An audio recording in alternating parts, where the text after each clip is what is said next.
Welcome back to the Take a Step podcast, where we help young men reject complacency and take purposeful action every single day. Today, we've got another edition of the Weekly Mile, where we take a look back at one of the Weekly Mile newsletters and dive in. And I'll be honest, guys, on this edition, this one came from a special place in my heart because there's just a high level of resonance with the message that's communicated in this edition. So I hope you guys will relate a lot to it as well. But the title of this edition of the Weekly Mile is Let 'Em Talk. When you were younger, what did you want to be when you grew up? Take a second and think back. Maybe you wanted to be a pro athlete, a firefighter, a pilot, an inventor, a CEO, or even the president. It probably changed from time to time, but there was something consistent about those early dreams. They were big. You didn't dream in limitations or practicality. You dreamed in possibility. And so did your friends. You'd sit around in classrooms or on the bus throwing huge ideas out, imagining wild futures, and never once stopping to ask, but is that realistic? You weren't afraid to speak out loud about what you wanted to do with your life, and you weren't worried about what anyone thought.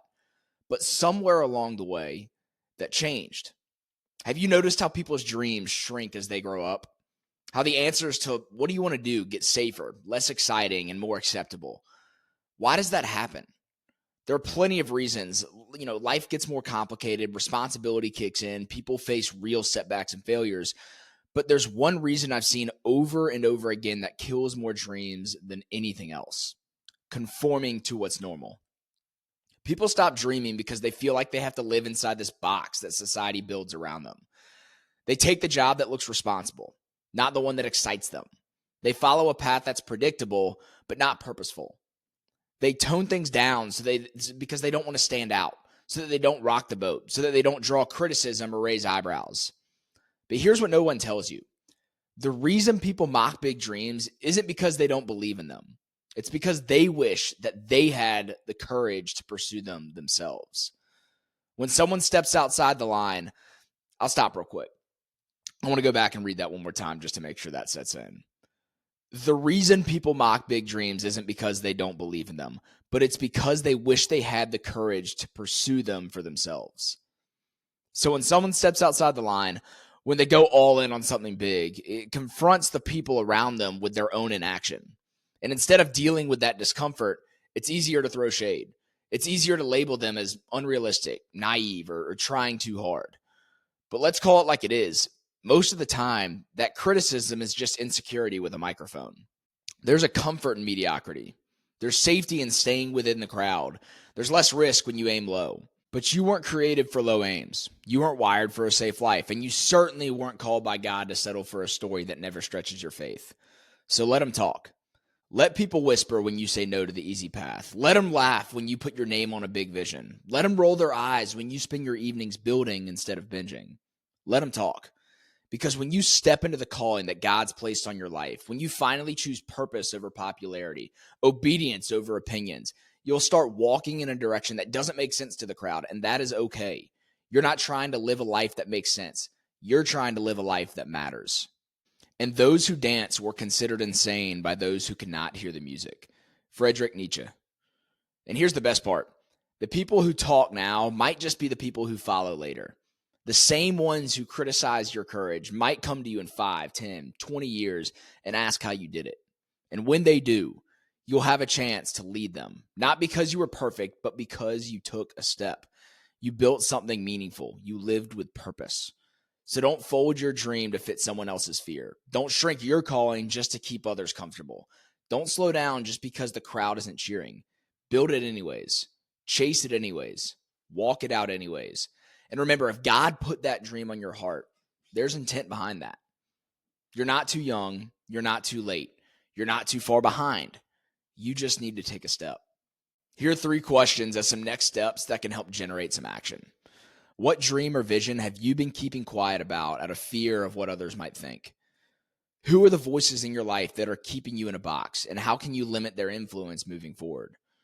What's one bold step you can take this week to start walking toward that big vision God has placed on your heart?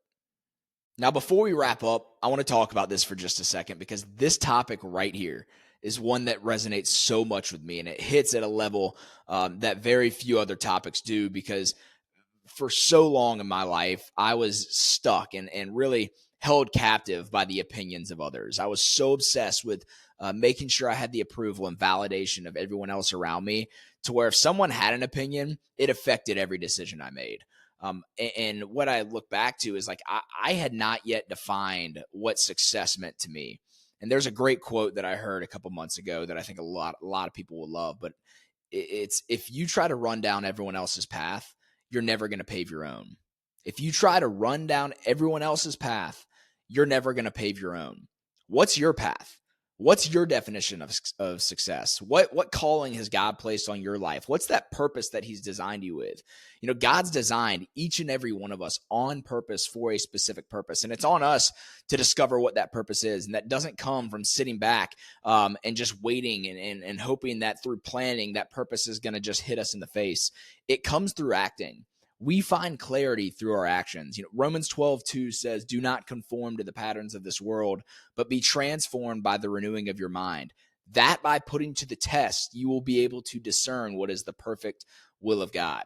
So yes, don't conform to the patterns of this world. Don't be conformed to the opinions and the approval and validation of others like I was for so long, but also be transformed by the renewing of your mind. That by putting to the test. That by taking action, that by taking the freaking step, which that is what's going to give you the clarity on what to actually do next, on what God has called you to do, on the uniqueness God has designed you with. So rather than sit back and waiting for that to come to you, it's on us to take the action and let the action give us the clarity on what to do next. So clarify, what is that calling? What is that purpose through the actions that you take? Take action and go make it happen. Thank you guys for listening to another episode of the Take a Step podcast. If you enjoyed it, please leave a rating or a review on whichever platform you're listening. And always remember that no matter where you are on your growth journey, every mile begins with a step. We'll talk to you in the next episode.